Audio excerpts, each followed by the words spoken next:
Welcome back to our channel. 6ാം ക്ലാസ്സിലെ എല്ലാ കൂട്ടുകാർക്കും പുതിയൊരു വീഡിയോയിലേക്ക് സ്വാഗതം. 6ാം ക്ലാസ്സിൻ്റെ ബേസിക് സയൻസിൻ്റെ ആനുവൽ എക്സാമുമായി ബന്ധപ്പെട്ടുകൊണ്ടുള്ള ഇമ്പോർട്ടൻ്റ് ആയിട്ടുള്ള ക്വസ്റ്റ്യൻസും ആൻസേഴ്സുമാണ് നമ്മൾ നോക്കാൻ വേണ്ടി പോകുന്നത്.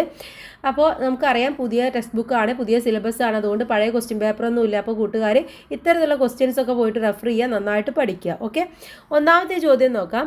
What is the advantages of reducing the use of filament bulb and increase in the use of LED bulb? എന്തിനാണ് ഈ ഒരു ഫിലമെൻറ്റ് ബൾബ് നമ്മൾ ഉപയോഗം കുറക്കണമെന്നും LED ബൾബിൻ്റെ ഉപയോഗം കൂട്ടണമെന്നും പറയുന്നത്, അല്ലെങ്കിൽ LED ബൾബ് ഉപയോഗിക്കണമെന്നും പറയുന്നതിൻ്റെ അഡ്വാൻറ്റേജ് എന്താണ് ഗുണം എന്ന് പറയുന്നത്? What could be the reason for the promotion of LED bulb by the electricity board? Electricity board തന്നെ LED ബൾബിനെ പ്രൊമോട്ട് ചെയ്യുന്നുണ്ട്. അപ്പോൾ എന്തിനാണ് അങ്ങനെ ചെയ്യുന്നത് എന്നാണ് ചോദിച്ചിട്ടുള്ളത്. ഓക്കെ, അപ്പോൾ നമുക്ക് ആൻസർ എഴുതാം. Filament bulbs use more electricity and generate more heat energy. എന്താണ്? ഫിലമെൻറ്റ് ബൾബ് ഇലക്ട്രിസിറ്റിയും കൂടുതലായിട്ട് ഉപയോഗിക്കുന്നുണ്ട്, അതുപോലെ തന്നെ ഹീറ്റ് എനർജിയും കൂടുതലായിട്ട് പുറപ്പെടുവിക്കുന്നുണ്ട്. But LED bulbs use very less electricity and generate very less heat energy. പക്ഷേ LED ബൾബ് എടുത്ത് നോക്കുകയാണെങ്കിൽ അതിലെന്താണ്? ഇലക്ട്രിസിറ്റി ഉപയോഗം കുറവാണ്, അതുപോലെ തന്നെ ഹീറ്റ് എനർജിയും കുറവാണ്. So LED bulbs also last much longer which saves money and reduces waste. മാത്രമല്ല LED ബൾബ് എന്ന് പറയുന്നത് കുറേ കാലം നീണ്ടു നിൽക്കുകയും ചെയ്യും, അതുകൊണ്ട് മണി നമുക്ക് സേവ് ചെയ്യാനും പറ്റും, എന്താണ് വേസ്റ്റേജ് കുറക്കാനും കൂടി പറ്റുന്നതാണ്. Electricity boards promote LEDs to lower overall power demand and courage energy conservation. അപ്പോൾ ഈ ഇലക്ട്രിസിറ്റി ബോർഡ് എന്തിനാണ് ഇത് പ്രൊമോട്ട് ചെയ്യുന്നത് എന്ന് ചോദിച്ചാൽ ഇലക്ട്രിസിറ്റിയുടെ ഉപയോഗം കുറവാണ് അല്ലേ, അതുപോലെ തന്നെ അവിടെ ഹീറ്റ് എനർജിയും കുറവാണ്, അതുകൊണ്ട് തന്നെയാണ് ഈ എനർജി കൺസർവേഷന് വേണ്ടിയിട്ടാണ് അവർ ഇതിനെ പ്രൊമോട്ട് ചെയ്യുന്നത്. ഓക്കെ, അപ്പോൾ ചിലപ്പം ക്വസ്റ്റ്യൻ വരാം, ആരെങ്കിലും ഇലക്ട്രിസിറ്റി ബോർഡിൽ പോയപ്പോൾ അവിടെ ഓഫീസിൽ പോയപ്പോൾ അവിടെ നിന്നും LED ബൾബുകൾ പ്രൊമോട്ട് ചെയ്യുന്നതായിട്ട് കണ്ടു. എന്തിനാണ് അങ്ങനെ ചെയ്യുന്നത്, എന്താണ് നിങ്ങളുടെ അഭിപ്രായം എന്നൊക്കെ ചോദിക്കാം. ഓക്കെ, ഇനി രണ്ടാമത്തെ ചോദ്യത്തിലേക്ക് കടക്കാം. Write the situations where nature and other living organisms make use of the change in the state of water. Okay, എന്താണ് പറയുന്നത്? ഏതെങ്കിലും സിറ്റുവേഷൻ എഴുതുക, നേച്ചർ അതിൻ്റെ ലിവിങ് ഓർഗാനിസംസിൽ തന്നെ ഒരു വാട്ടറിൻ്റെ സ്റ്റേറ്റ് ഓഫ് വാട്ടറിൽ ചേഞ്ച് വരുന്നത് ഏതൊക്കെയാണെന്നുള്ളതാണ് ചോദിച്ചിട്ടുള്ളത്. ഒന്നെന്ന് പറയുന്നത് സ്നോഫോൾ ആണ്. ഓക്കെ, ഫോർമേഷൻ ഓഫ് റെയിൻ, അതുപോലെ തന്നെ സ്നോഫോൾ എന്താ സംഭവിക്കുന്നത്? Water vapour freezes into ice crystals and falls as snow. അത് വാട്ടർ വെപ്പറിനെ ഫ്രീസ് ചെയ്തിട്ട് ക്രിസ്റ്റൽ ആക്കിയിട്ട് അതാണ് താഴേക്ക് സ്നോ ആയിട്ട് വീഴുന്നത്. ഇനി ഡ്യൂ നോക്കുകയാണെങ്കിൽ water vapour condenses on cool surfaces like grass and leaves.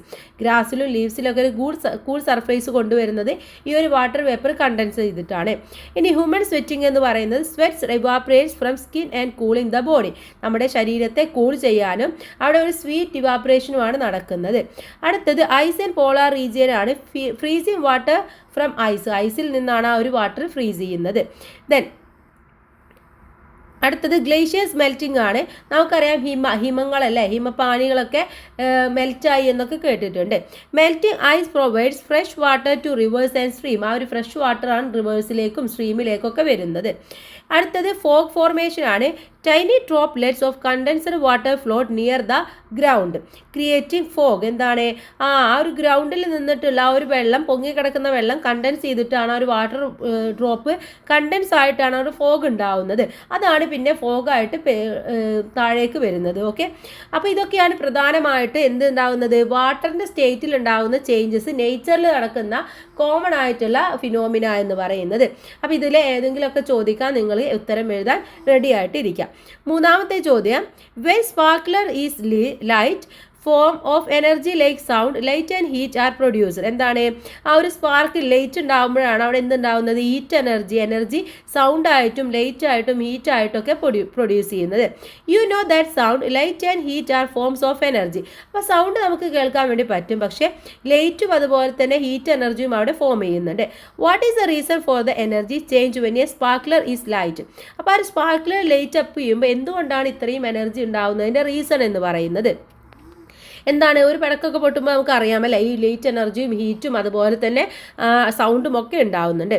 There are chemical substances in a sparkler. അപ്പോൾ എന്താണ്? ആ സ്പാർക്കിളിൻ്റെ ഉള്ളിൽ ഒരു കെമിക്കൽ സബ്സ്റ്റൻസ് ഉണ്ട്. It contains chemical energy. അതിൽ എന്തുണ്ട്? കെമിക്കൽ എനർജിയും ഉണ്ട്. So chemical energy is present only not only in the substances present in a sparkler. അപ്പോൾ ഈ കെമിക്കൽ എനർജി ഉണ്ടാവുന്നത് ആ ഒരു സ്പാർക്ലറിൻ്റെ സബ്സ്റ്റൻസിലാണ് ഉണ്ടാവുന്നത്.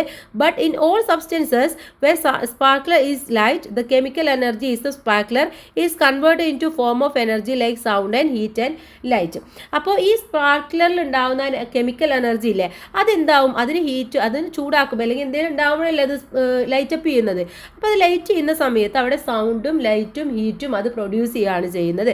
അത് കൺവേർട്ട് ചെയ്തിട്ട് ഈ 3 ഫോം ഓഫ് എനർജിയിലേക്ക് മാറുകയാണ് ചെയ്യുന്നത്. ഓക്കെ, ഇനി അടുത്ത 4ാമത്തെ ചോദ്യമാണ്, what are the benefits of exercising. എക്സസൈസിൻ്റെ ബെനിഫിറ്റ്സ് എന്ന് പറയുന്നത് എന്തൊക്കെയാണ്, എന്തൊക്കെ കിട്ടുന്നുണ്ട്? Helps in reducing body weight. എന്താണ്, ബോഡി വെയ്റ്റ് നമുക്ക് റെഡ്യൂസ് ചെയ്യാൻ വേണ്ടി പറ്റും. Makes muscles and bones stronger. മസിൽസിനെയും ബോൺസിനെയും ഒക്കെ സ്ട്രോങ് ആക്കാൻ വേണ്ടി പറ്റും. Keeps the heart healthy. നമ്മുടെ ഹാർട്ടിനെ ഹെൽത്തി ആക്കി വെക്കാൻ വേണ്ടി പറ്റും. Gives more energy for daily work. Daily വർക്കിന് നല്ലൊരു എനർജി നമുക്ക് കിട്ടുന്നുണ്ട്. Improve sleep. നല്ല സ്ലീപ്പ് നമുക്ക് കിട്ടും. അതുപോലെ reduces stress and make you feel happy. സ്ട്രെസ്സിനൊക്കെ റിലീഫ് ചെയ്തിട്ട് നമ്മുടെ ഉള്ളിലൊരു സന്തോഷം കൊണ്ടുവരും.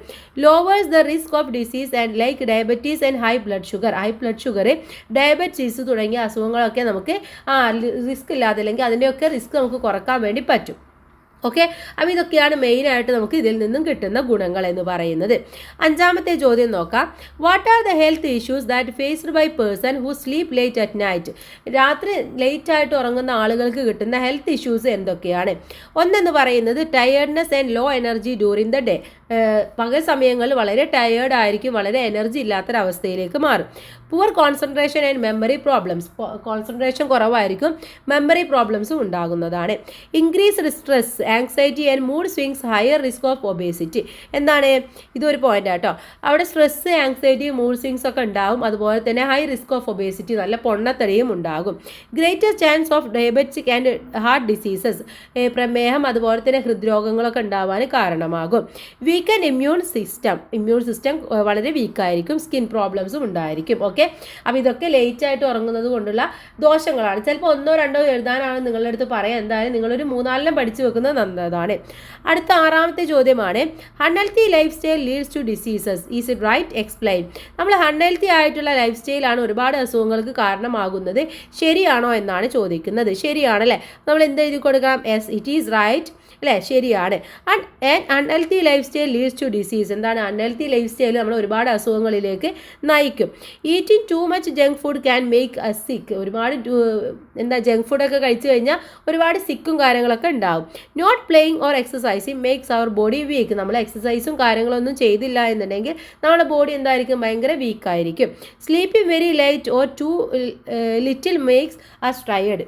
നമ്മൾ വൈകിയാണ് ഉറങ്ങുന്നത് എന്നുണ്ടെങ്കിൽ, അല്ലെങ്കിൽ അതല്ല നമ്മൾ വളരെ കുറച്ച് സമയം മാത്രമേ ഉറങ്ങുന്നുള്ളൂ എങ്കിൽ നമുക്ക് എന്താണ്, നമ്മളെ ബോഡി ഭയങ്കര ടയേർഡ് ആയിരിക്കും. Smoking or drinking alcohol harms our lungs and liver. നമ്മൾ ഈ പാനീയങ്ങൾ മദ്യം അതുപോലെ തന്നെ പുകവലി, സ്മോക്കിംഗ്, ഡ്രിങ്കിങ് ഇതൊക്കെ ഉണ്ടെങ്കിൽ എന്താണ്, നമ്മുടെ ലിവറും ലങ്സും ഒക്കെ ആകെ പ്രശ്നത്തിലായി മാറും. Always being stress can be make our heart weak. എന്താണ്, എപ്പോഴും നമ്മൾ സ്ട്രെസ് ആണെങ്കിൽ നമ്മുടെ ഹൃദയം എന്താണ്, വളരെയധികം വീക്കായിരിക്കും. Then if we live in an unhealthy way our body slowly get sick. But if we eat healthy food, play, sleep well and stay happy, we can keep disease away. അപ്പോൾ നമ്മൾ unhealthy ആയിട്ടുള്ള വേയിലാണ് ജീവിക്കുന്നത് എന്നുണ്ടെങ്കിൽ പെട്ടെന്ന് തന്നെ നമുക്ക് അസുഖങ്ങൾ വരാനും നമ്മളെന്താണ് അൺഹെൽത്തി ആയിട്ട് മാറുകയും ചെയ്യും. ഇനി അതല്ല, നമ്മൾ നല്ല ഹെൽത്തി ആയിട്ടുള്ള ഫുഡാണ് കഴിക്കുന്നത്, നന്നായിട്ട് കളിക്കുന്നുണ്ട്, അതുപോലെ തന്നെ നന്നായിട്ട് ഉറങ്ങുന്നുണ്ട്, എപ്പോഴും ഹാപ്പി ആണെങ്കിൽ നമുക്ക് ഒരുപാട് അസുഖങ്ങൾ എന്ത് ചെയ്യാൻ വേണ്ടി പറ്റും, ചെറുക്കാൻ വേണ്ടി പറ്റുന്നതാണ്. ഓക്കെ, ഇനി അപ്പോൾ ഇത് ഇമ്പോർട്ടൻ്റ് ആയിട്ടുള്ള ഒരു ക്വസ്റ്റ്യൻ ആണ്, നന്നായിട്ട് നിങ്ങൾ പഠിച്ചു വെക്കുക. അടുത്ത ചോദ്യം 7ാമത്തേത്, write an experiment to observe the change of state of wax on heat. നമ്മൾ വാക്സിനെ ഹീറ്റ് ചെയ്യുമ്പോൾ അവിടെ ഉണ്ടാകുന്ന മാറ്റങ്ങൾ അറിയാൻ വേണ്ടിയുള്ള ഒരു എക്സ്പെരിമെൻ്റ് ആണ് പറഞ്ഞിട്ടുള്ളത്. അതിന് എന്തൊക്കെ മെറ്റീരിയൽസ് വേണം? വാക്സ്, ബോയിലിംഗ് ട്യൂബ്, ഇത്രയുമാണ്. അതുപോലെ test tube, holder, cotton lamp, ഇതൊക്കെ വേണം. Procedure, take a piece of wax in the boiling tube and heat using the lamp as shown in the picture. നമ്മൾ പിക്ചർ വരച്ചു കൊടുക്കുക. പിക്ചറിൽ കാണുന്ന പോലെ നമ്മൾ എന്ത് ചെയ്യുക, വാക്സിനെ നന്നായിട്ട് ചൂടാക്കുക. The mouth of the boiling tube should be closed with cotton. എന്നിട്ട് അതിൻ്റെ പുറത്ത് ആ ഒരു വായു കിടക്കുന്ന ഭാഗം ഉണ്ടാവില്ല, ഓപ്പൺ ആയ ഭാഗം, അത് നമ്മളൊരു കോട്ടൺ വെച്ചുകൊണ്ട് അടച്ചു കൊടുക്കുക. Observe it. എന്നിട്ട് നമ്മൾ ഒബ്സർവ് ചെയ്യുക. Each the molten wax again. വീണ്ടും നമ്മൾ എന്ത് ചെയ്യുക, ഒരു വാക്സ് മോൾഡ് ചെയ്ത വാക്സിന് വീണ്ടും ഹീറ്റ് ചെയ്ത് കൊടുക്കുക. Remove the boiling tube from the lab and observe it after A short while. അങ്ങനെ കുറച്ച് നേരം കഴിഞ്ഞാൽ നമ്മളത് ഒബ്സർവ് ചെയ്ത് നോക്കുക. Take out and cotton from the boiling tube and observe. ആ കോട്ടൺ നമ്മൾ അതിൽ നിന്ന് എടുത്തിട്ടൊന്ന് ഒബ്സർവ് ചെയ്ത് നോക്കുക. അപ്പോൾ നമുക്ക് എന്ത് മനസ്സിലാക്കാൻ വേണ്ടി പറ്റും? The solid wax in the boiling tube melts while heating. നമ്മൾ ഹീറ്റ് ചെയ്യുമ്പോൾ ഈ വാക്സിൽ എന്ത് സംഭവിക്കും, അത് മെൽറ്റ് ആവുന്നുണ്ട് എന്ന് മനസ്സിലാക്കാൻ വേണ്ടി പറ്റും. On further heating the melted wax turn into vapour. വീണ്ടും നമ്മൾ മെൽറ്റായ വാക്സിനെ നമ്മൾ വീണ്ടും ചൂടാക്കുകയാണെങ്കിൽ അതെന്താവും, വേപ്പറായിട്ട് മാറും. And this wax vapour collects of the on the cotton placed at the mouth of the tube. അപ്പോൾ ഈ ഒരു വേപ്പർ എന്ത് ചെയ്യും, നമ്മൾ അടച്ചിട്ടുള്ള കോട്ടൺ ഇല്ല, അതിൽ പോയിട്ട് അത് കളക്ട് ചെയ്യുകയാണ് ചെയ്യുക, അതിൽ പോയിട്ട് അബ്സോർബ് ചെയ്യുകയാണ് ചെയ്യുന്നത്. When the boiling tube is allowed to cool the liquid wax inside the tube turns back into solid state. അപ്പോൾ എന്താവും, വീണ്ടും നമ്മളതിനെ തണുപ്പിക്കാൻ വെച്ചിട്ടുണ്ടെങ്കിൽ അത് വീണ്ടും വാക്സിൻ്റെ രൂപത്തിലേക്ക് മാറുകയാണ് ചെയ്യുന്നത്. The wax vapour stuck in the cotton turn into solid wax. അപ്പോൾ അത് ആ ഒരു കോട്ടണിൽ സ്റ്റെക്ക് ആകുമ്പോൾ അവിടെ എന്ത് സംഭവിക്കും, അത് വീണ്ടും സോളിഡ് വാക്സ് ആയിട്ട് മാറും. സോ കൺക്ലൂഷൻ എന്താണ്, by heating and cooling only the state of wax change. എന്താണ്, നമ്മൾ ഹീറ്റ് ചെയ്യുമ്പോഴും കൂൾ ചെയ്യുമ്പോഴും ആ വാക്സിൻ്റെ സ്റ്റേറ്റിൽ മാത്രമേ മാറ്റം സംഭവിക്കുന്നുള്ളൂ. No new substance is formed. അവിടെ പുതിയ സബ്സ്റ്റൻസ് ഒന്നും ഉണ്ടാകുന്നില്ല. ഓക്കെ, അപ്പോൾ നമ്മൾ വാട്ടർ പോലെ തന്നെയാണ് അല്ലേ. ഇനി അടുത്തൊരു ചോദ്യം നോക്കാം. What are the ways to increase the level of good cholesterol. Good കൊളസ്ട്രോളിൻ്റെ ഇൻക്രീസ് ചെയ്യാനുള്ള എന്തെങ്കിലും വഴികൾ എഴുതാനാണ്. Eat healthy foods. എന്താണ്, നമുക്ക് നല്ല ഫുഡ് കഴിക്കാം, ആൻസർ ആണ് കേട്ടോ. Food healthy including fish like a sardine and a mackerels including food items like leafy vegetable pulses and groundnut walnut etcetera.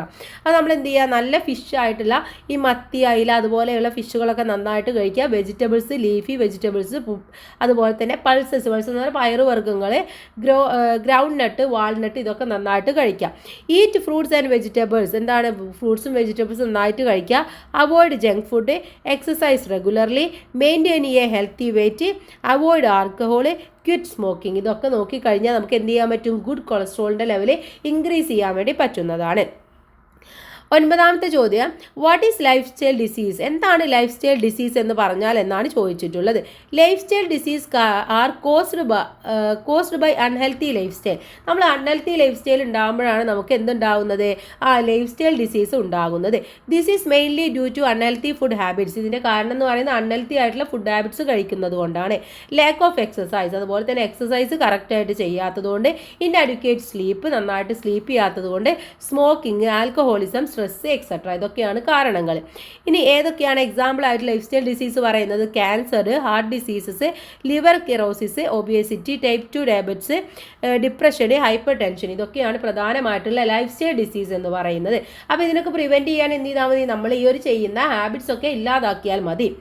അടുത്തത് 10ാമത്തെ ചോദ്യമാണ്, വാട്ട് ആർ ഗിയേഴ്സ്. എന്താണ് ഗിയേഴ്സ് എന്ന് പറഞ്ഞാൽ എന്നാണ് ചോദിക്കുന്നത്.